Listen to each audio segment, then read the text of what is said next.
Bem, olha, hoje fiz uma coisa... Cuidado agora. Ia contar uma coisa de minha manhã, mas já não posso, porque já está todo o público a ouvir. Podemos começar, muito bem. Então, bem, bom dia.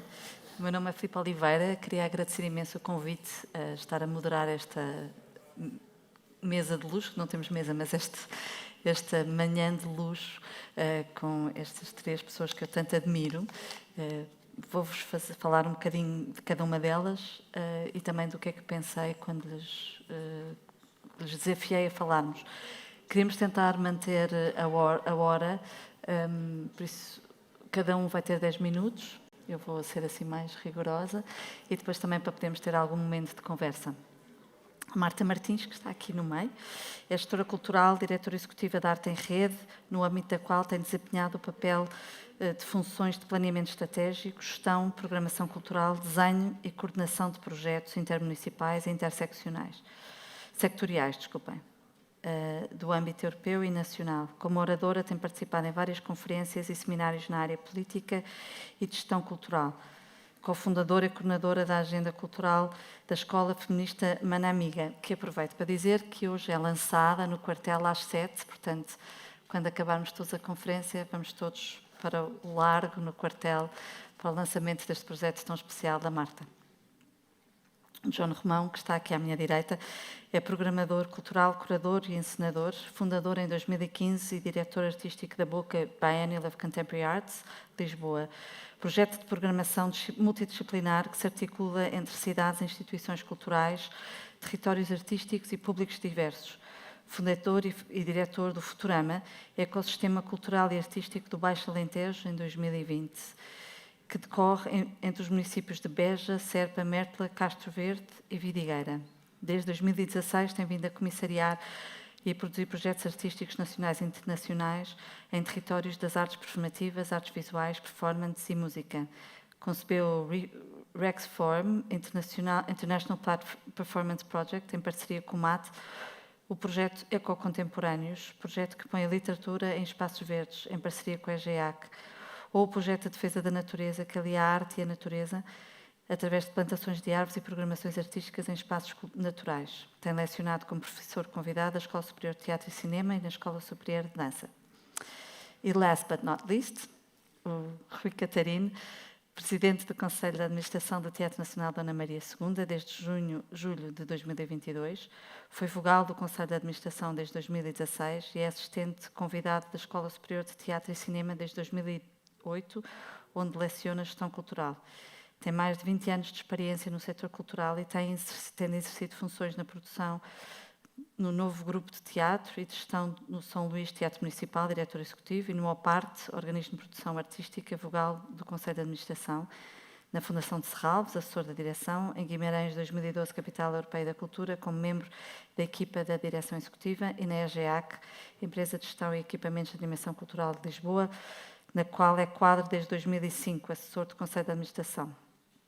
Integrou como assessor os gabinetes da Vereadora da Cultura da Municipal de Lisboa, da Câmara Municipal de Lisboa, entre 2004 e 2005, e secretário de Estado da Cultura entre 2013 e 2015. Foi mentor na European Theatre Academy da Convenção Teatral Europeia em 2020 e 2021, membro do Conselho de Gestão do Fundo de Solidariedade com a Cultura 2020-2021, presidente da Assembleia Geral da Acesso Cultura, consultor na formação e desenvolvimento da Fundação GDA, sócio fundador do Canal 118 e participa regularmente em ações de formação e conferências sobre temas de gestão cultural. Deixei de dizer datas, nunca mais saímos. Quando falei com os três, gostava de começar...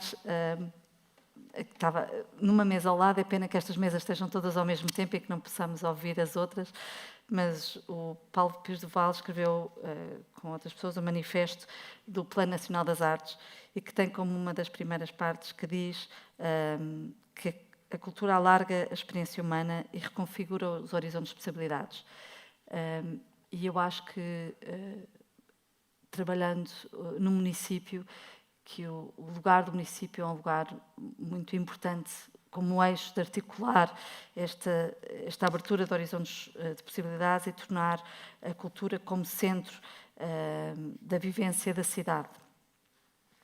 E estas 3 experiências, que são 3 experiências muito diferentes de programação e de relação com o município, e que é um lugar de tensões, mas também de possibilidades e neste lugar difícil que é a de cultura nos municípios, pediria a cada um para falar das vossas experiências, de vantagens, desvantagens, expectativas, e também numa coisa que me ficou de um comentário agora da sessão anterior, desta relação às vezes maravilhosa, por vezes tensa, às vezes condescendente, outras vezes celebratória, entre os municípios e os programadores, associações que estão no território. Não sei quem é que quer começar. Passo-te, Marta? Podes ser primeiro. Bom dia a todos, a todas e a todos, e obrigada pelo convite, por estar aqui convosco a partilhar também a experiência da Arte em Rede. É uma experiência de 18 anos a trabalhar em prol da democracia cultural.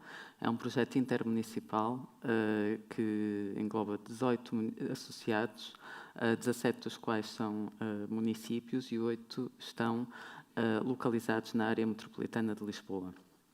7 na região centro-oeste e 2 entre o Ribatejo e o Alentejo.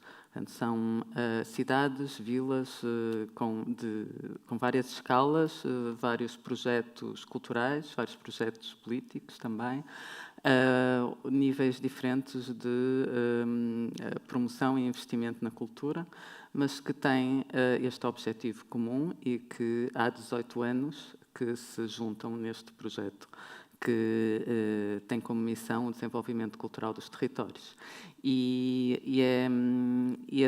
Essa missão é alcançada através de alguns eixos de intervenção, nomeadamente ao nível da programação cultural em rede, da criação, do apoio à criação artística e da participação, de criar oportunidades e espaços de participação dos agentes culturais e da população na fruição e na experiência artística.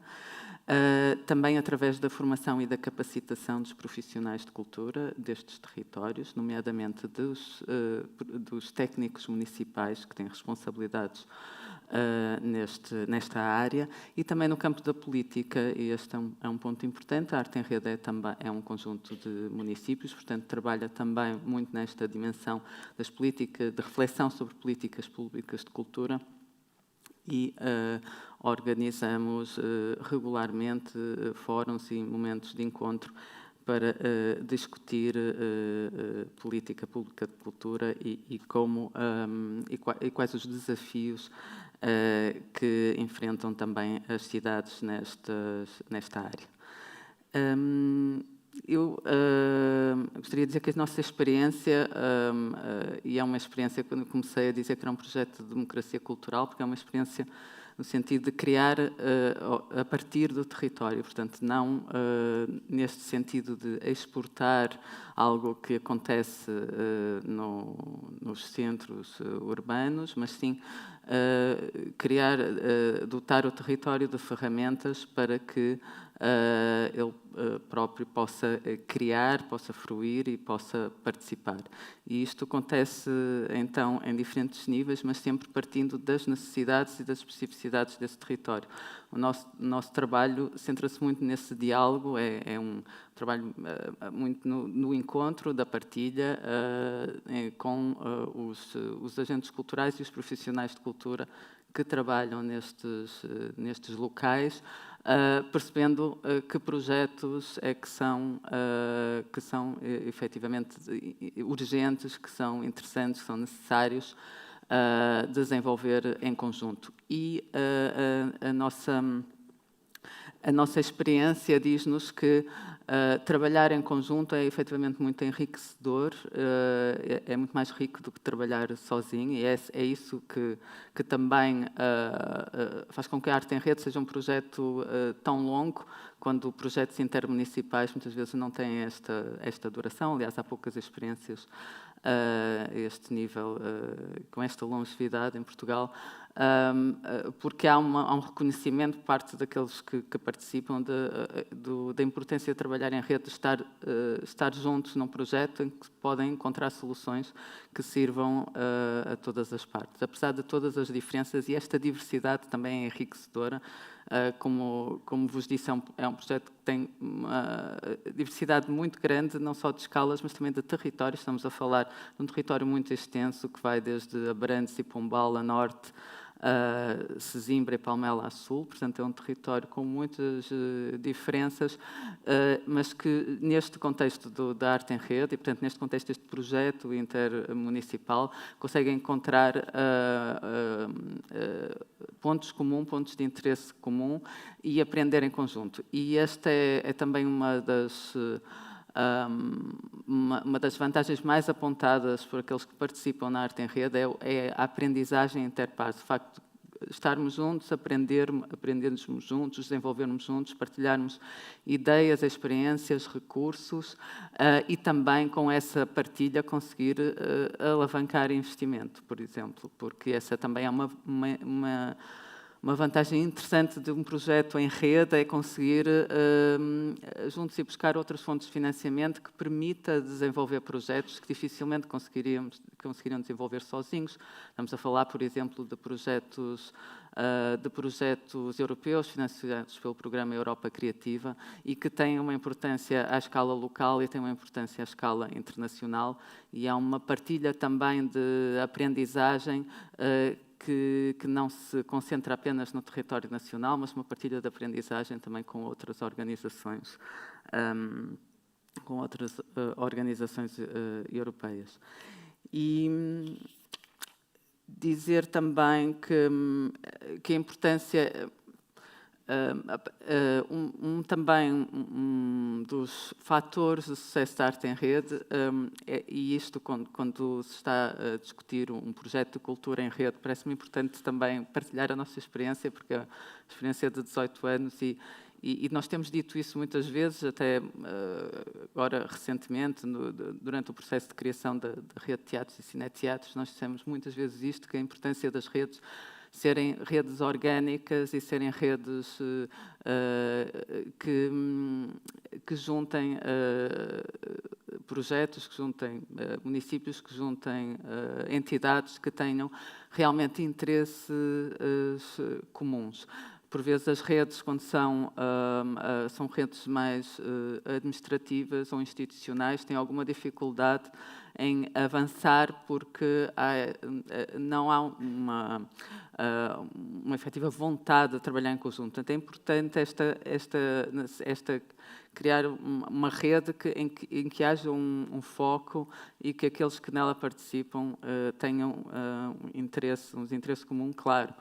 E ter um plano definido, um plano estratégico a longo prazo, que também tem sido determinante na arte em rede, porque todos que nela participam, e sejam os seus membros, mas sejam também os agentes culturais, mas também a população,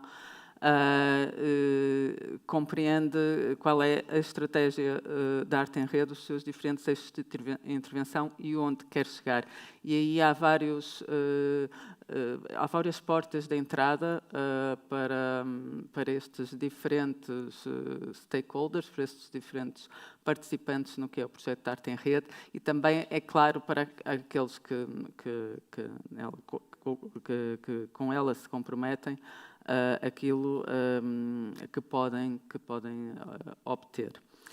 E outra coisa é a importância do compromisso a longo prazo também.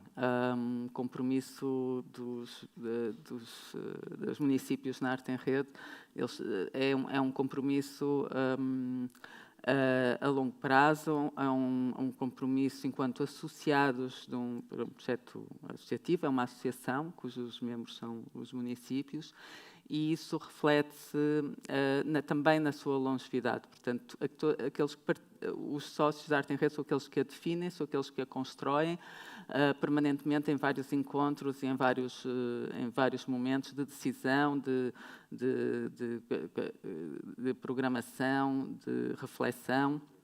de formação, e o que torna também esta rede uma rede de pessoas, uma rede de cúmplices, uma rede de amigos, uma rede de entidades, enfim, uma rede de cumplicidades que me parece importante. E isso também, quando isto inclui aqui também os agentes culturais que ao longo de 18 anos têm sido nossos parceiros na construção do que é a arte em rede e do que é este projeto em cada um dos territórios. Agentes locais, agentes de outros territórios, agentes que vêm de fora do país, mas que conosco e com este encontro, nestes espaços de encontro, constroem aquilo que tem vindo a ser a arte em rede. E, enfim, eu penso que vou passar... Só queria dar só mais uma nota, porque eu sei que à tarde se vai apresentar a Carta de Intenções da área metropolitana de Lisboa, e dar aqui uma sugestão, que para além de uma Carta de Intenções, também seja uma carta de compromissos, claros nesta área. Obrigada.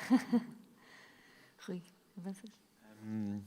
Obrigado, Filipe. É um privilégio estar aqui hoje. Obrigado. Bom dia, cumprimento todos e todas os presentes e presentes. É um privilégio de múltipla ordem.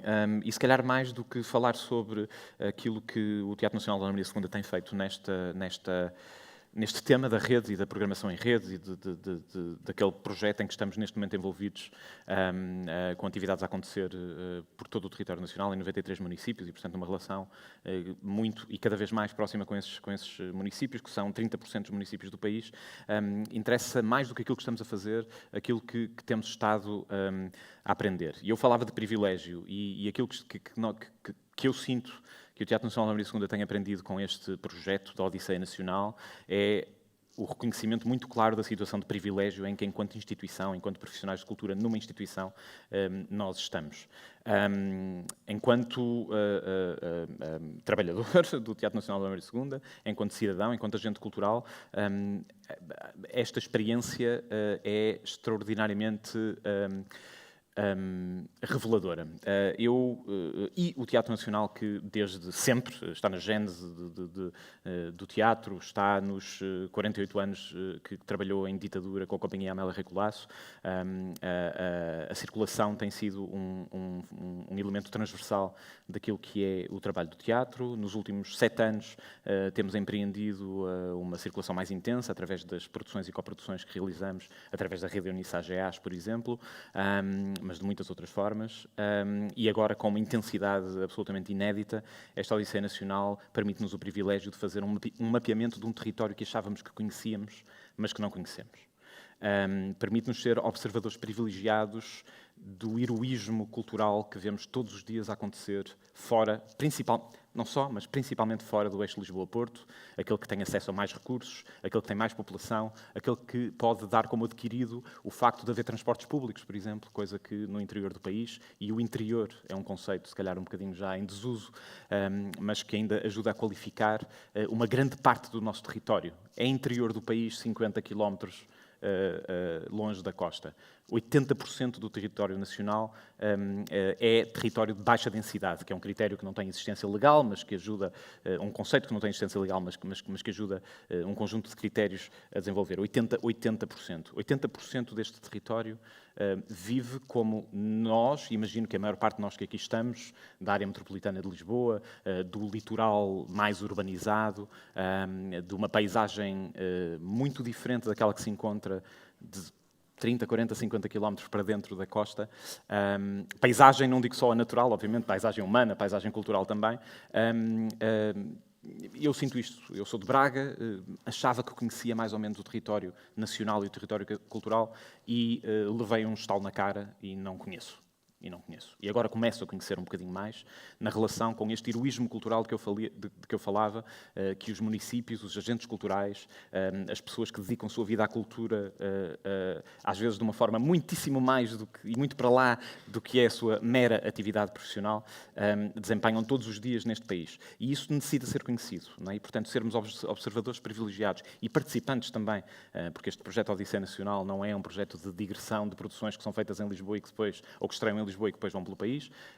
Existem algumas dessas, mas são uma pequena minoria daquilo que é a programação. Fazemos muitíssima programação em coprodução com estruturas locais, em várias linhas de programação, que não vou entrar por elas, estão no site, se quiserem conhecer, mas que trabalham muito com as realidades locais, em projetos de comunidade, projetos com as escolas, com o apoio do Plano Nacional das Artes, falava-se do Paulo Pires de Val e do tal horizonte de possibilidades que o PNA tem vindo a abrir para tantos municípios com que trabalhamos. A dinâmica cultural que existe para mim continua a ser ainda, agora conheço um bocadinho melhor, mas profundamente desconhecida, porque não tem acesso à comunicação social, porque a imprensa regional tem imensas dificuldades e não chega aos centros, a esta faixa costeira.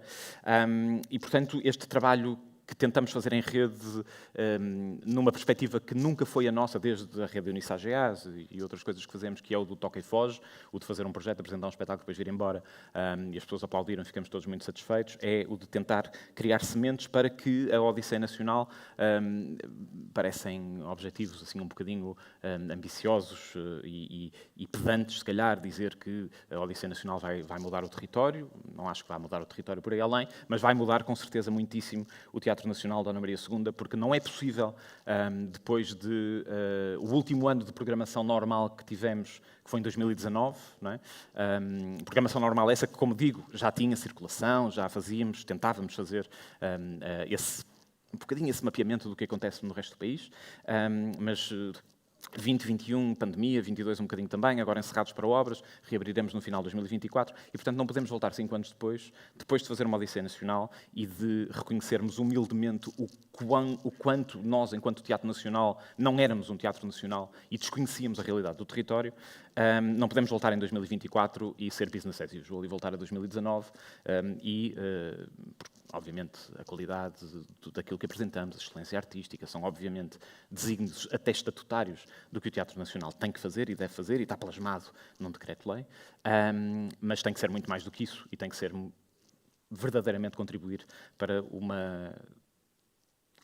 um conceito de que cada vez se fala mais, e ainda bem, que é o da democracia cultural, e que passa por promover, efetivamente, a coesão territorial também na área da cultura. De manhã falava-se, já não me lembro exatamente quem, mas no painel anterior, sobre a coesão cultural, e é exatamente isso, a coesão cultural. As realidades com que nos deparamos são completamente díspares. As tais coisas que damos por adquiridas, como apresentamos um espetáculo, e as pessoas deslocam-se ao sítio onde o espetáculo é apresentado, mas quando falamos de municípios como Vinhais, por exemplo, que é um território, é o 26º, acho eu, maior município do país em termos de área, mas é o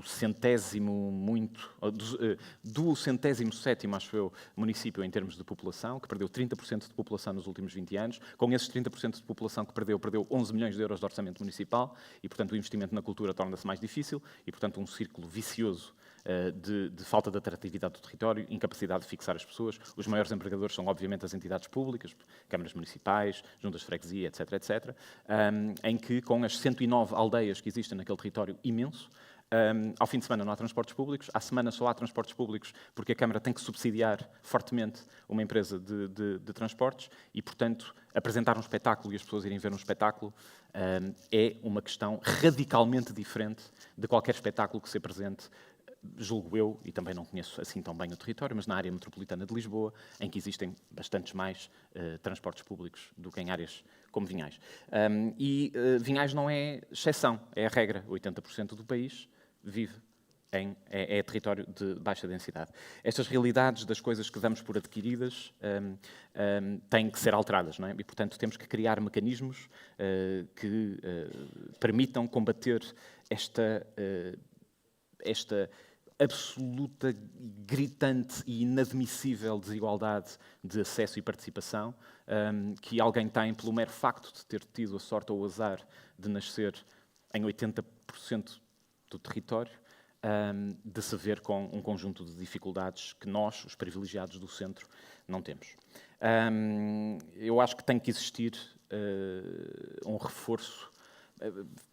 Obviamente tem que haver muito mais dinheiro, tem que haver muito mais políticas, tem que haver muito mais tudo, naturalmente, e é muito fácil. É muito fácil e muito barato, por exemplo, duplicar o orçamento do Ministério da Cultura. Não é? Vale 0,1% do déficit. não é? Se nós, em vez de apresentarmos 0,4% do déficit, apresentarmos 0,5%, quase conseguimos duplicar o orçamento do Ministério da Cultura. Mas não é a única via pela qual se deve fazer, até porque os principais financiadores da cultura, como sabemos bem, são os municípios, no que diz respeito às políticas públicas. Mas os municípios, em 80% do nosso território, não têm, com raras exceções, massa crítica, capacidade de fixar quadros qualificados, capacidade de serem atrativos para a produção cultural e não a mera apresentação cultural. E, portanto, é preciso criar mecanismos de política cultural pública que permitam essa subsidiariedade entre os vários níveis da administração. Os municípios fazem um trabalho incrível, mas não chega. Não chega. Vinhais, tem um vereador da cultura extraordinário, não tem dinheiro suficiente para acudir a todas, quer dizer, nunca existe, não é? Mas ali é mesmo gritante, porque quando tem que se ter motoristas da Câmara a irem à farmácia para levar os medicamentos às 109 aldeias que não têm transportes públicos para vir à farmácia no centro de Vinhais, é claro que depois não sobra dinheiro para fazer muitas outras coisas. E, portanto, é preciso, de facto, cada vez fico mais convencido de que entre a batalha no terreno dos municípios e a visão macro que o Governo Central tem, cada vez mais me convenço que a regionalização cultural tem que existir. Talvez fosse boa ideia voltar a repensar a ideia que ficou pelo terreno dos centros regionais de artes de espetáculo, do qual Viseu começou por ser um exemplo, Évora também esteve a ser desenvolvido nesse sentido, de forma a criar mecanismos de subsidiariedade, que olhem para o território com outra proximidade, que permitam criar escala a uma dimensão e com uma amplitude e com uma profundidade que não está nos municípios, que estão muito isolados, e que não está no Estado Central, que está em Lisboa e não conhece. E eu estou a falar contra mim, não é? Não estou aqui a culpar ninguém em particular, estou a dizer, nós, Teatro Nacional da Ana Maria II, não conhecíamos, não sabíamos o que era a realidade do território, por muito que circulássemos nele. Felizmente temos aqui dois bons exemplos dessa subsidiariedade, não é? A Arte em Rede faz isso há muitos anos, cria escala, cria dimensão, cria operatividade, cria mecanismos de solidariedade entre municípios, e o João Romão, com os projetos que tem desenvolvido, tanto com a Boca mais urbana, como com o ecossistema, com o Futurama no Alentejo, também é um bom exemplo disso. Precisamos mais desses exemplos, mas precisamos de políticas públicas mais desenvolvidas a nível supramunicipal e subnacional. A área metropolitana de Lisboa é um bom exemplo disso. E se calhar, sendo um Teatro Nacional de Lisboa, teríamos muito mais a dizer sobre o que é que na região de Lisboa se nos toca enquanto até edifício, que estamos ali sediados no Rossio, mas não consigo deixar de ver a área metropolitana de Lisboa, que obviamente tem um papel importantíssimo nesta dimensão supra-municipal, como também uma posição de privilégio por ter tantas coisas que os outros municípios dos 80% do país não podem dar como adquiridos. É necessária esta dimensão regional do desenvolvimento cultural do nosso país. Não querendo ultrapassar muito o tempo, dando nota deste heroísmo cultural de muitos municípios e de muitos agentes culturais e de muitos públicos também, que não abdicam, apesar das dificuldades no acesso, de exercer os seus direitos democráticos de participação e fruição cultural, e está lá na Constituição por alguma razão é, esta ideia de que a democracia cultural é essencial à democracia. Não é? A incapacidade que nós temos de garantir que as pessoas têm a possibilidade de participar numa vida cultural ativa, rica, para lá dos 30 km ou 50 km da faixa costeira, é um grande problema para o desenvolvimento do nosso país. E, portanto, eu se calhar, vivo um bocadinho nesta esquizofrenia entre o Rossio e Vinhais, não é? Entre não ter que me preocupar em como é que as pessoas chegam ao teatro, e ter que me preocupar, sim, em como é que nós conseguimos que outras pessoas saibam sequer que o teatro existe. E esse é um problema difícil de resolver quando se está no Rossio também, Não me canso de dar o exemplo da Dona Alzira Paixão, que vive, na Rua Augusta, já quase ninguém vive na Rua Augusta, não é? E que foi a poster girl do nosso projeto Primeira Vez, que era um projeto que ia buscar pessoas quase individualmente para trazer pela primeira vez ao teatro. E a Dona Alzira Paixão, que vive há 50 anos na Rua Augusta, nunca tinha entrado no Teatro Nacional Dona Maria II, porque não sabia se era para ela, se ia perceber, se tinha roupa para entrar no teatro. Aliás, olha-se para o Nacional e parece que a entrada que é virada para o Rossio, mas não é, chega-se ali, é uma saída de emergência, e portanto a entrada é pelo lado, o próprio edifício não ajuda a que as pessoas entrem. E a Dona Alzira Paixão, a primeira vez que entrou no teatro foi para a conferência de imprensa da apresentação da programação, em que nós colocámos 40 pessoas do público em cima do palco a falar sobre os projetos que iam ver. E a Dona Alzira falou, com muita paixão, sobre o quão incrível era entrar pela primeira vez no Teatro Nacional Dona Maria II para estar em cima do palco, participação cultural, não só fruição, não é? E que este projeto, primeira vez, ia permiti-lo vir várias vezes ao teatro.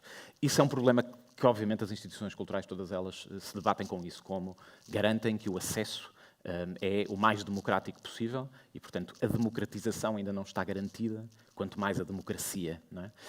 Mas no Rossio é um problema quando falamos de Vinhais ou Carraseda de Anciães ou outros territórios cujas populações têm os mesmos direitos e têm que ter os mesmos direitos daqueles que estão ali no raio do metro do Rossio, obriga-nos a ter uma outra perspectiva sobre estas questões. E, portanto, para nós, no Teatro Nacional Dona Maria II, esta experiência de viver mais o país é um privilégio enorme e esperemos que venha a transformar, de facto, trabalhamos para isso, aquilo que é o próprio conceito de Teatro Nacional Dona Maria II, mas, acima de tudo, faz impender sobre as estruturas nacionais, sobre quem desenha as políticas culturais, tanto aos níveis nacionais, regionais, como municipais, uma necessidade de uma acuidade de visão diferenciada para, mesmo, obviamente, entre esses 80% há realidades absolutamente díspares umas das outras, para percebermos como é que conseguimos garantir direitos básicos das pessoas, como ser a participação e fruição cultural. Obrigado. John. É difícil condensar tanta informação ou tantos exemplos e expectativas em 10 minutos, mas, portanto, tenho aqui a minha cábula que vou seguir e dando alguns exemplos de alguns dos projetos, nomeadamente de um projeto em concreto, a Boca, que tem vindo a desenvolver. Mas, antes de mais, acho que fico muito contente de pertencer a este painel e de estar aqui também neste dia histórico de lançamento de uma nova rede. Há várias questões que precedem o surgimento de uma rede, ou seja, de mais uma possibilidade de diálogo entre elementos diferentes. Esta questão que me interessa muito e que me é muito cara da alteridade da relação com o outro enquanto território geográfico, enquanto equipamento cultural, enquanto território artístico, enquanto pessoa, espectador diferente, é algo que me tem acompanhado, quer na Boca, quer no Futurama, no projeto que desenvolve no Alentejo, e que acho que também que é necessariamente obrigatório fazer este questionamento quando surge uma nova rede entre municípios, porque estamos a falar entre equipamentos culturais diferentes, entre territórios artísticos diferentes e públicos também muito diferentes, não é? Não só dentro de cada município, mas também entre municípios, sabendo que na própria AML há um público, ou pelo menos uma comunidade muito grande que circula entre municípios, pensando, como primeiro exemplo, os municípios limítrofes, em que há muita população que há 500 mil pessoas que entram em Lisboa todos os dias e que não residem em Lisboa, não é? E, portanto, isso sempre foi uma questão que me interessou pensar nessa representatividade também de outras comunidades que não são as residentes em Lisboa, mas que também fazem de Lisboa a sua própria cidade. E portanto, a corresponsabilidade quer de uma capital como Lisboa, mas também dos municípios onde essas pessoas habitam e que muitas vezes, se calhar, não têm a possibilidade dessas próprias pessoas de usufruir de cultura e das experiências artísticas nos próprios locais onde residem. Mas pronto, isto era um parênteses. Foram várias perguntas como estas, como juntar, como criar novos diálogos, como criar novas relações a vários níveis, macro e micro, que estão também na gênese de criar a Boca, a Bienal de Artes Contemporâneas, que tem sede em Lisboa e que, em cada edição da Bienal, nós estabelecemos relações com outros municípios, quer da área metropolitana de Lisboa, como aconteceu em 2021 com Almada, quer, ou acontece regularmente com a Moita, quer com outras regiões do país. Já apresentámos, ou estabelecemos parcerias de programação com Porto, com o município do Porto, de Braga, Viseu, Águeda, Faro neste momento. Portanto, a partir de Lisboa estamos a desenhar sempre cruzamentos geográficos e uma circulação da própria programação. Estas pontes de programação entre os municípios normalmente dou 3 exemplos de abordagens, aqui para dar também alguns exemplos, de 3 abordagens programáticas que desenvolvemos. Uma produzindo e programando criações performativas e visuais que nascem vinculadas especificamente ao capital simbólico, cultural, de determinada região, portanto, de determinado município, e que muitas vezes só acontecem nesse local, devido mesmo ao caráter mais site-específico, o que também traz uma qualidade de unicidade e de especialidade, uma característica de especialidade de algo que é especial e que só pode ser assistido naquele local. A outra tem a ver mesmo com a produção e criação de projetos que depois circulam entre os municípios, não só, lá está, dependendo de cada edição, que acontecem dentro da mesma região ou entre regiões, e, portanto, aí interessa-nos muito também pensar como é que, a partir de Lisboa, neste caso, da capital, se podem tecer relações com municípios que não têm necessariamente uma rede já estabelecida de contacto, de diálogo. E às vezes até não é preciso ir necessariamente a Vinhais. Podemos ir a Faro, que é também uma capital de distrito e que não há uma relação estabelecida, recorrente, institucional, entre Lisboa e Faro, por exemplo. E, portanto, interessa-nos muito também, neste caso, pensar o Sul, mas também não é preciso tão longe, mesmo com a Almada. Muitas das vezes há eventos específicos, como o Festival de Almada, em que essa relação está mais reforçada, mas ao longo do ano são raros os exemplos em que essa relação com municípios limítrofes, portanto, em torno de Lisboa, não se tecem tantas relações. Portanto, mais uma vez, a importância desta rede que hoje estamos aqui a discutir. E outro exemplo desta circulação de programação tem a ver com projetos, com a criação de projetos, com características de complementaridade entre municípios. Portanto, há projetos, dou um exemplo específico, temos um projeto que começámos em 2021, que é a defesa da natureza, e uma atividade específica chama-se Quero Ver as Minhas Montanhas, em que encomendámos 7 criações site-específico para 3 municípios diferentes, Lisboa, Almada e Faro, em que eram, portanto, criações únicas, que só podiam ser assistidas naqueles locais, mas pertenciam a este discurso de complementaridade, porque havia uma unicidade entre esta atividade. E, portanto, é mais uma possibilidade de dinâmicas. Estes 3 exemplos que dou são possibilidades dinâmicas de procedimentos criativos e programáticos. E porque, mais do que a soma de municípios em torno de um mesmo eixo de programação ou de uma rede, importa também refletir aqui quais são os denominadores comuns onde é possível operar entre municípios. Portanto, a escolha de municípios com quem queremos colaborar, ou o que é que cada município tem em particular, mas que, na verdade, se estabelecem relações em comum entre, neste caso, 3 municípios em concreto desta edição, que estou a dar o exemplo. Portanto, estamos sempre um bocadinho à procura de responder à pergunta como é que podemos viver juntos, também através da programação cultural.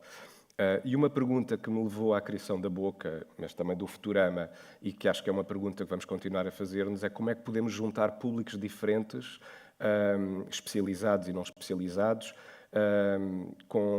no mesmo sítio, à mesma hora, a olhar para o mesmo objeto artístico, e como é que, na verdade, muitas vezes colocamos isso numa responsabilidade também nas próprias pessoas que estão a assistir, mas também eu gosto muito de colocar-me no ponto de vista do outro, até no mesmo do objeto. Ou seja, muitas vezes há uma circulação muito especializada de públicos e muito individualizada, ou cada um no seu quadrado, entre territórios artísticos. Aquilo que me interessa muito é desenvolver esta transdisciplinaridade, este cruzamento de públicos entre territórios e como é que, na verdade, os próprios objetos artísticos, muitas vezes esquecemos que eles também são seres vivos, também são seres viventes, que também respiram, e respiram precisamente dos diferentes pontos de vista que nós atribuímos, nós espectadores especializados, o ator, a cabeleireira, o carpinteiro, a enfermeira, o realizador de cinema, atribuem àquele objeto.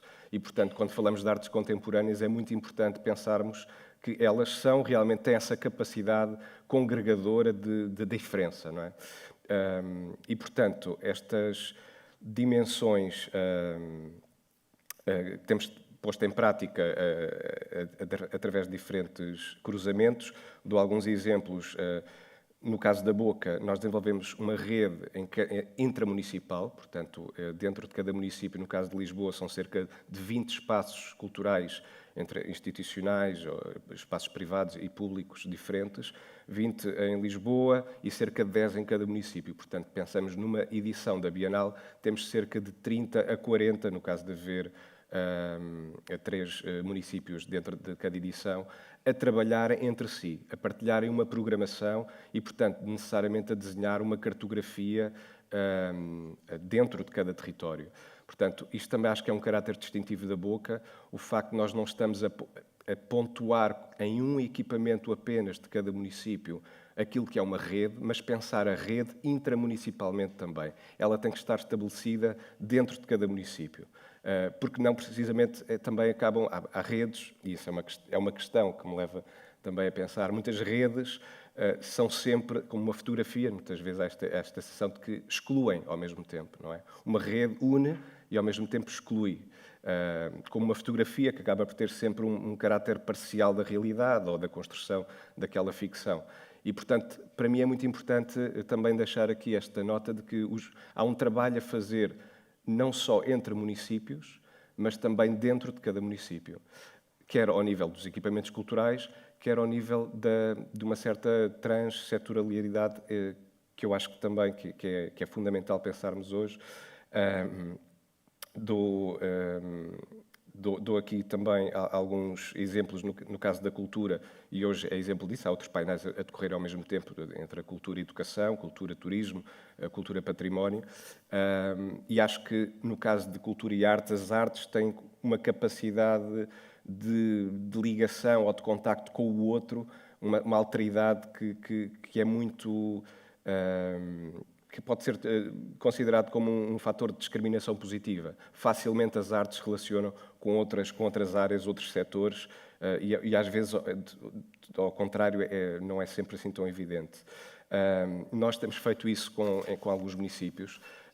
Dou o exemplo de concreto, por exemplo, de um projeto que desenvolvemos que é a defesa da natureza, em que, na relação com os municípios onde já desenvolvemos este projeto, Lisboa, Almada e Faro, colocamos em cima da mesa, à mesa connosco, na verdade, o Departamento de Artes de Espaços Verdes e de Cultura a dialogar entre si. Estamos sempre a tentar este desenho. Neste caso é um projeto que consiste na plantação de árvores pela comunidade local, do território, em que cada pessoa atribui um título àquela sua árvore como uma obra de arte e, portanto, há necessariamente aqui uma corresponsabilização entre cultura e espaços verdes e a própria comunidade e individualmente, cada pessoa que plantou a sua árvore / obra de arte, que, portanto, se responsabiliza por aquela própria criação natural / artística. Este é só um exemplo de como nós nos interessamos sempre por cruzar departamentos. Outro exemplo, no caso de cultura e património, é sempre uma questão que estamos a falar há imenso tempo, há imensas décadas, e cada vez que um artista ou um coletivo se queixa, muitas das vezes, da necessidade, hoje cada vez mais urgente, eu diria, sobretudo aqui na região, de ter espaço de trabalho. Há uma dificuldade muito grande nesta região, pensando sobretudo em Lisboa, pelo menos onde eu tenho mais conhecimento, há uma carência gigante de falta de espaços de trabalho, mais do que de apresentação até. Não há espaços para ensaiar, para reunir. Há sempre esta relação a resposta de que a cultura dá. Estamos a falar com o património. Temos que pedir respostas ao património. Portanto, mais uma vez, esta transsetorialidade entre a cultura e outros setores, neste caso o património, respondem diretamente e têm uma responsabilidade diretamente no plano das artes, do fazer artístico diário das pessoas. E, portanto, acho que é preciso cuidar e corresponsabilizar-nos para encontrar soluções entre estes diálogos. E vou deixar agora, finalmente, só para acabar também, pensando assim, em exemplos concretos das 3 sugestões, também só aqui para alimentar, para esta rede e para pensar esta rede que também está a nascer hoje, que passa por colocar os diferentes departamentos dos municípios a colaborar entre si também. Não só os departamentos da cultura, mas também tentar que outros departamentos, porque realmente a cultura bebe destas interseções todas com outros territórios, como disse o património, ou, quer dizer, não estamos a falar aqui, e acho que até seria interessante haver um painel que falasse também da cultura e economia, porque na verdade é a base que sustenta todo este diálogo que estamos aqui a discutir, mas que houvesse mais interseção entre territórios. A importância das direções artísticas especializadas nos equipamentos culturais municipais, como já foi dito aqui, e com autonomia. Acho que é fundamental haver essa empregabilidade de profissionais com competências que vão trazer mais valia, não só para o próprio território, como para o país, na verdade. Dispor também de profissionais de mediação com capacidade de mobilização junto às comunidades locais, diferentes comunidades que podem ser, esses profissionais de mediação podem ser elementos-chave, e são elementos-chave na relação com comunidades específicas que podem participar nos projetos artísticos e também serem espectadores. E depois outra questão que é muito recente, pelo menos agora nos últimos anos, que acho que é importante haver um mapeamento de movimentos migratórios intermunicipais, nomeadamente de artistas e coletivos. É uma coisa que estamos a presenciar, sobretudo em Lisboa, devido à especulação imobiliária, que está a afetar diretamente os artistas e os coletivos que estão a ser expulsos do município e que vão para municípios limítrofes. E eu pergunto-me se há um conhecimento, se esse mapeamento está a ser feito por parte dos outros municípios. Não digo isto como um fator de desresponsabilização do município de Lisboa, porque acho que tem que ter a responsabilidade de resolver esta situação também, mas também de haver este conhecimento mútuo de onde é que estão a migrar os artistas, como é que nós podemos responder também a nível de oferecer-lhes condições de trabalho e olhar, os outros municípios limítrofes, também olharem para isto como uma oportunidade de crescimento e desenvolvimento cultural do seu próprio município. Obrigada. Temos aqui um bocadinho, se calhar vou lançar algumas perguntas, mas depois para podermos conversar. E começava contigo, Marta. Nesta tua experiência de trabalhar em rede com os municípios há 18 anos, algo que o John dizia de encontrar denominadores comuns. Será que isso é importante na programação em rede ou encontrar diferenças que nos podem juntar? Acho que são ambas estratégias. É isso que temos tentado fazer, e quando falamos em denominadores comuns, não estamos a falar, enfim, de um tema de programação, mas pensamos em áreas de interesse. Por exemplo, a Arte em Rede tem desenvolvido, desde há alguns anos, projetos artísticos de intervenção social, cofinanciados pelo programa Partes, da Fundação Carlos Gulbenkian e pelos próprios municípios que estão envolvidos. Portanto, já desde há 8 anos que estamos a trabalhar nesta área, porque existiu esses municípios em concreto identificaram isso como uma área importante de trabalho. Portanto, identificaram focos determinadas freguesias, determinados territórios nos seus municípios, onde existiam diferentes situações de vulnerabilidade social e, portanto, desafiaram-nos, e nós desafiamos-los também, a desenvolver um projeto em conjunto e aí existia, de facto, esse denominador comum, apesar dos territórios serem muito distintos. Não é? Tu também conheces bem, porque um deles é o bairro do Segundo Torrão da Trafaria, em Almada, outro é o Val da Amoreira, na Moita, Marvila, em Lisboa, e o Barreiro Velho. E, enfim, são territórios muito distintos, estamos a falar da população também em diferentes situações, mas existiu esse denominador comum e existiu também esse desafio, e agora pego naquilo que o John estava a dizer, da importância de articular departamentos e articular conhecimento. Foi muito importante colocar, neste caso, o Departamento de Cultura e o Departamento de Intervenção Social a trabalhar em conjunto. Porque há questões que são específicas de cada um destes departamentos, e isso foi um processo de aprendizagem para as pessoas envolvidas nestes projetos, portanto, para os técnicos que coordenaram os projetos nos territórios, muito interessante e que, obviamente, abrangeu depois outras intervenções dos próprios municípios a diferentes níveis, porque, enfim, esse é o desafio, é colocar estas áreas em diálogo, e isso parece-me muito importante, isto que o John disse, que é algo que nós também temos tentado fazer, porque a cultura isolada também não consegue resolver os tais obstáculos de mobilidade que existem, e que existem não só em Vinhais, mas existem na área metropolitana de Lisboa. Eu estava a olhar ali para a Susana, que trabalha no Poceirão, em Palmela, e que é um território rural na área metropolitana de Lisboa, e que há várias dificuldades de acesso no próprio município a esse território. Portanto, tem que existir efetivamente uma articulação, mesmo na cidade de Lisboa. Se quisermos atravessar a cidade de Lisboa, enfim, como é que as pessoas que vivem em Marvila chegam ao Centro Cultural de Belém?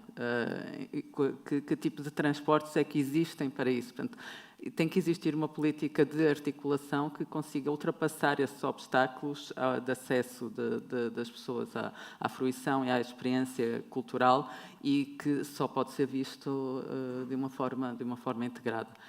Mas, enfim, respondendo ao que tu dizes, é muito importante encontrar os pontos comuns, é muito importante também encontrar as diferenças, porque há especificidades, há competências, há conhecimento de cada território que são uma mais-valia num projeto em rede. E estamos a falar mesmo, a área metropolitana de Lisboa tem experiências muito diversas, dei aqui duas, Almada e Palmela, por exemplo, são muito distintas, de Lisboa, Sesimbra, e essas especificidades é que também enriquecem um projeto em rede, que não é necessariamente uma rede de iguais, é uma rede de cúmplices, é uma rede de parceiros. Obrigada.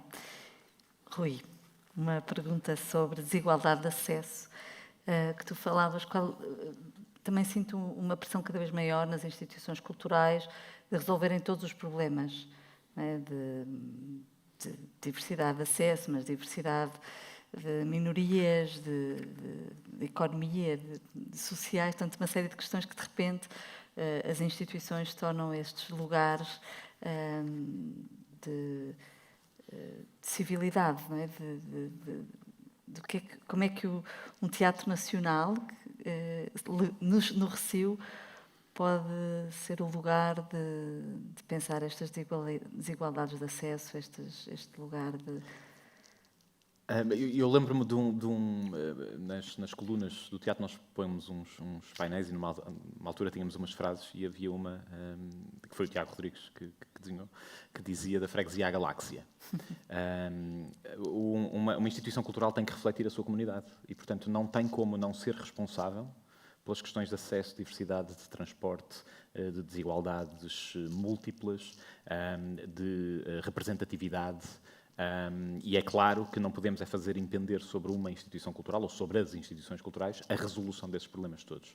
Mas todas as instituições culturais têm que ser parte da solução e, portanto, têm que se dirigir a estas questões.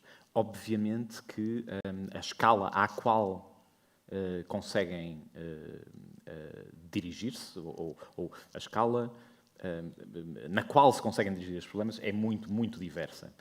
E quando falamos de um teatro nacional sediado em Lisboa, com 80% de financiamento do Orçamento de Estado, é claro que a responsabilidade é muito maior do que a de um teatro municipal num dos municípios que estão nos 80% de territórios de baixa densidade.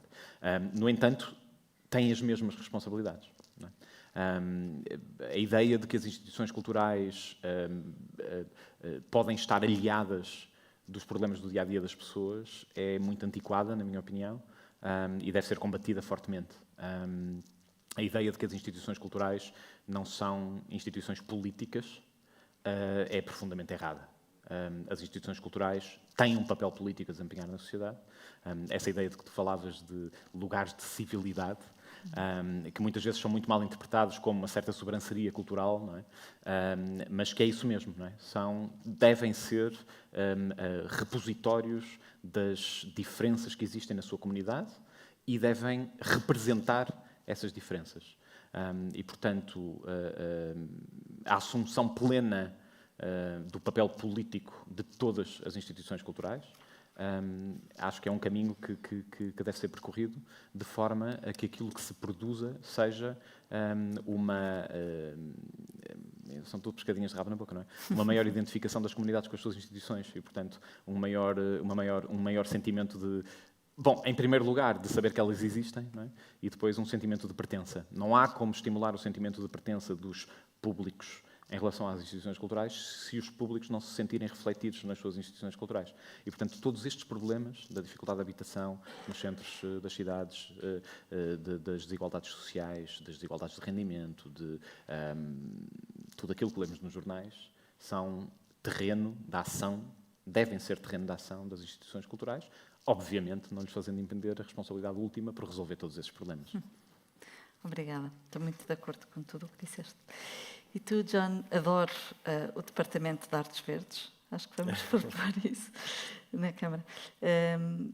Tu estás um bocadinho no outro lugar, não é? Como um programador que chega à Câmara e que tem que negociar com as diferentes câmaras de encontrar o seu espaço de ação e que é um lugar muito desafiante, não é? Este diálogo que tu até dizias, isso é do Departamento do Património, ou isso é dos Espaços Verdes, e tens conseguido, por um lado, juntar isso, mas como é que é, do teu ponto de vista, do teu lugar de programador, quais têm sido os desafios e tensões numa relação com o município, com os municípios, que são muitos com quem tu trabalhas? Sim, depende. Eu se calhar destacaria esse, ou seja, na verdade, porque na verdade não é assim tão diferente aquilo que acontece, essa setarização, na verdade. Lá está. Começando aqui pelo início, a pergunta que eu fazia, como juntar públicos diferentes, porque os públicos, na verdade, trabalham também naturalmente nas suas próprias comunidades de especialização, dos artes visuais, do teatro, a dança, e há micro-comunidades dentro de cada género, não é? Há o do teatro que é mais experimental, há o do teatro que é mais comercial, e etc. Portanto, nós vivemos naturalmente em comunidades. Esse pensamento tem que ser combatido, de alguma forma, porque no sentido em que temos todos a ganhar com esta rede mais forte e esta contaminação. E o mesmo acontece também dentro da própria estrutura orgânica dos municípios, em que há essa sectarização muito dividida e, de repente, vem um tipo de fora dizer, olha, podemos fazer, se calhar, diferente, podemos experimentar, juntar aqui este departamento com aquele. Mas porquê? Vamos experimentar. E é muito interessante, até agora tem corrido sempre bem, estes cruzamentos. A dificuldade que eu encontro é como continuar. Sem aquele projeto específico que nós produzimos, em colaboração com todos os técnicos dos departamentos, isso também é refletido mesmo em termos de algumas instituições culturais. Estou a pensar num exemplo concreto, dando um exemplo concreto, por exemplo, com a Fundação Carlos Gulbenkian, que costumamos trabalhar com eles e que apoia o nosso projeto. Fizemos um projeto em 2017 que juntava o museu com o Departamento de Música. Portanto, E isso correu muito bem, mas às vezes há tensões dentro, este é só um exemplo, tensões dentro das próprias estruturas culturais, em que há departamentos diferentes, a encontrarem uma maior sinergia. Portanto, acho que é um trabalho que temos que todos pensar em conjunto, porque ele, na verdade, é transversal às comunidades artísticas, aos próprios departamentos. A questão é como é que nós podemos, depois de uma experiência bem-sucedida, continuar a ter autonomia, chamar, pedir ajuda, que é uma coisa que às vezes os municípios criam alguma resistência. Não sabemos, pedimos ajuda. Eu digo sempre, não sei, pergunto. E acho que às vezes falta um bocadinho esse papel de chamar especialistas de diferentes áreas que possam alimentar essa visão de futuro. Obrigada. Bem, acho que temos aqui muitas ideias lançadas. Lançávamos a bola para vocês. Não sei se têm perguntas para fazer, comentários.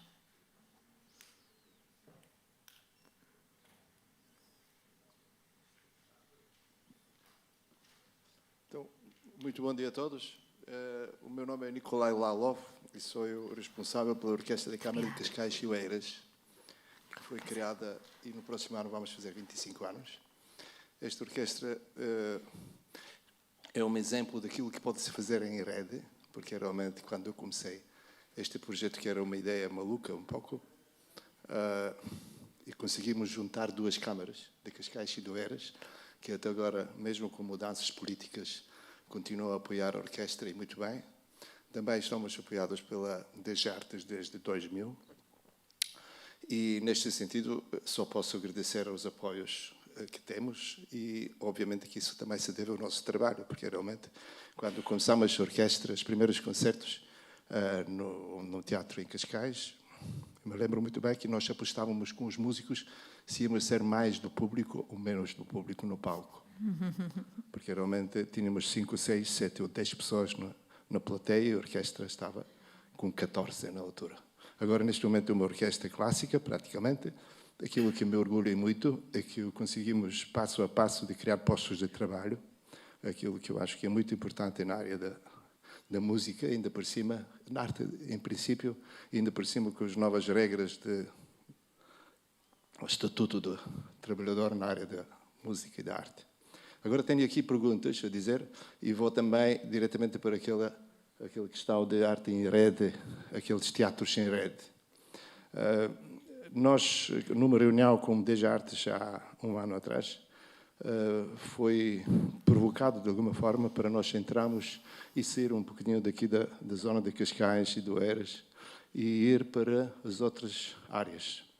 Depois, no final, na segunda metade do ano 2023, quando começaram a ser preparadas as candidaturas para o novo período de 4 anos, nós recebemos vários e-mails de entidades, provavelmente cineteatros ou teatros, que pertencem a esta rede. E qual era a surpresa quando a nossa funcionária, a secretária, mandava um pedido de informação, eles não sabiam nada de que é que se tratava. Diziam que isso é uma coisa que é fora da própria entidade, não sei quem é que mandou estes e-mails, mas o facto é que nós recebemos e-mails. Depois, obviamente, como estamos a programar a nossa vida com antecedência, porque nós temos de entregar a nossa programação até novembro do ano anterior, para os próximos anos, e ainda por cima este ano foi a concurso, nós começamos a contactar estas entidades com a única pergunta: quando é que eles querem nos receber, para nós fazermos a nossa programação e levar a música clássica em sítios diferentes. E até agora não tivemos nenhuma resposta. E eu falo de uma orquestra que, praticamente, em termos de custos, são mínimos. Porque a orquestra, neste momento, é uma orquestra praticamente que os 30 músicos têm contratos. Estamos a cumprir rigorosamente as novas diretivas, todos com contratos a tempo inteiro ou tempo parcial, tempo a prazo, mas não há pessoas que trabalham com recibo verdes connosco. Isso é uma outra questão que também provavelmente é de se falar aqui. Se estão todos a cumprir estas regras já impostas pelo Ministério da Cultura a partir de 1 de julho, o ano passado. O facto é que, na prática, aquilo que nós estamos a fazer e que podemos fazer também em outros sítios, com custos mínimos, na prática não é possível. E a minha pergunta é qual é o caminho que nós temos a seguir. Ainda por cima, quando sei que as outras grandes casas, por exemplo, do exemplo da CCB, que o ano passado a orquestra fez uma pergunta também para repetir os nossos concertos em Cascais, porque eu sei muito bem que as pessoas às vezes... Aliás, eu digo que o meu medo no início, quando começámos a orquestra, pensámos que Cascais e Oeiras são muito perto e que o público é pouco. Acontece que o público de Cascais é um e o público em Oeiras é o outro.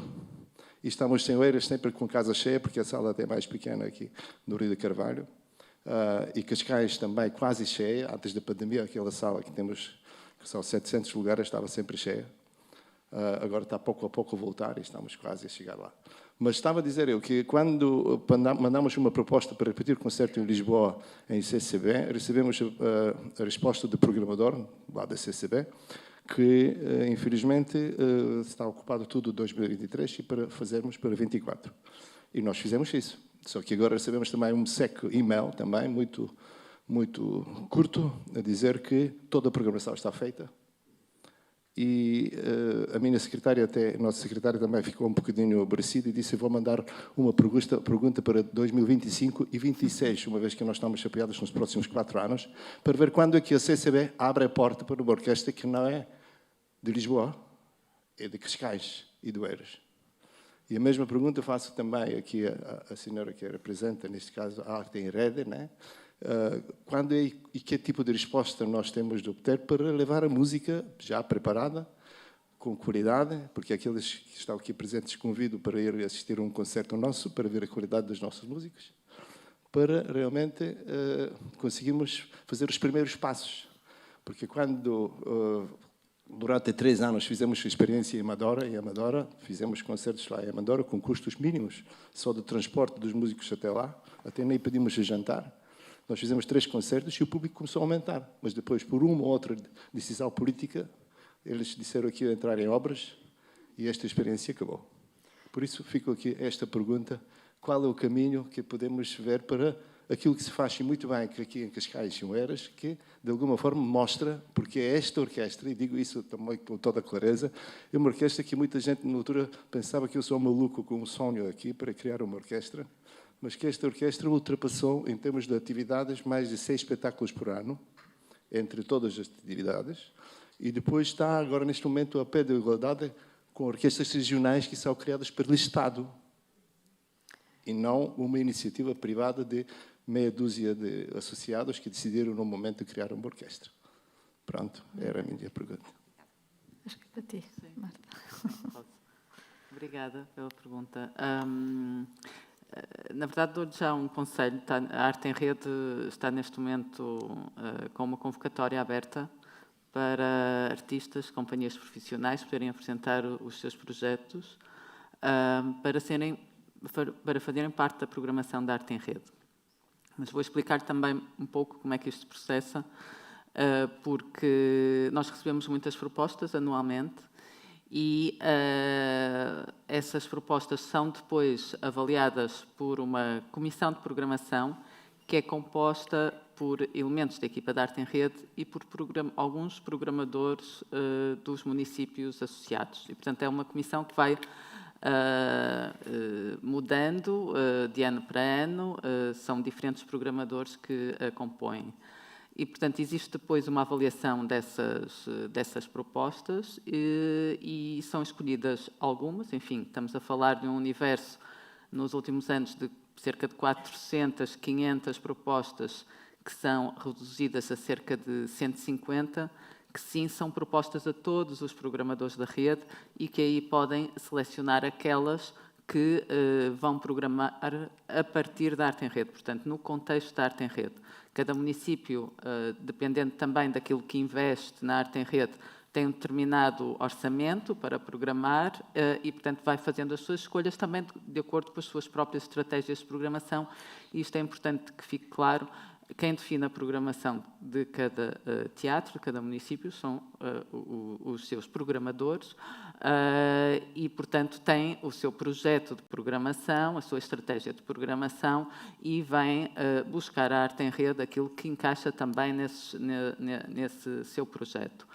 No entanto, apesar de ser apenas um universo restrito depois ser programado, a verdade é que este conjunto de propostas que são submetidas à arte em rede, portanto, a que nós temos acesso, todos os programadores têm acesso sempre, a todo o tempo. E isso tem sido também muito interessante, porque a programação da arte em rede é uma parte muito pequena daquilo que é a ação cultural destes municípios, sobretudo quando estamos a falar de municípios de grande dimensão, Lisboa, Almada, Oeiras, Barreiro, Palmela. A ação da arte em rede, a participação da arte em rede é, de facto, residual e alimenta, incrementa o projeto de programação municipal. Mas os programadores têm outras intervenções, portanto, e vêm também buscar esta lista de propostas, este conjunto de propostas, outras que podem ir alimentando os seus projetos de programação. Portanto, eu desafio companhias, artistas profissionais aqui presentes para realmente nos enviarem as suas propostas através desta convocatória, porque é uma forma muito interessante de dar a conhecer os projetos a um território bastante alargado, e mesmo que não seja programado no contexto da arte em rede, é uma forma dos programadores virem a conhecer os projetos e podem ser programados noutros contextos. Obrigada, Marta. Obrigada pela pergunta. Infelizmente, vamos ter que ir almoçar, mas os nossos oradores vão ficar no almoço, portanto, se quiserem continuar a conversa, poderemos continuar a seguir. Vamos... Acho que é um autocarro. Sim, quer dizer? Quer dar instruções como é que agora seguimos? Agora vão ser encaminhados para os autocarros, vão ter ali pessoas que forem encaminhar para os autocarros. Quem precisar de ir de autocarro, Então, agora, obrigada a todos por terem estado presentes. Vão ser encaminhados agora ali à saída para os autocarros, para quem quiser ir de autocarro até ao Forte. A quem preferir ir pelos meios próprios, encontramos-nos no Forte. Está bem? Obrigada e bom almoço a todos. Obrigada, Rui, Marta e John, por esta manhã, e obrigada a vocês.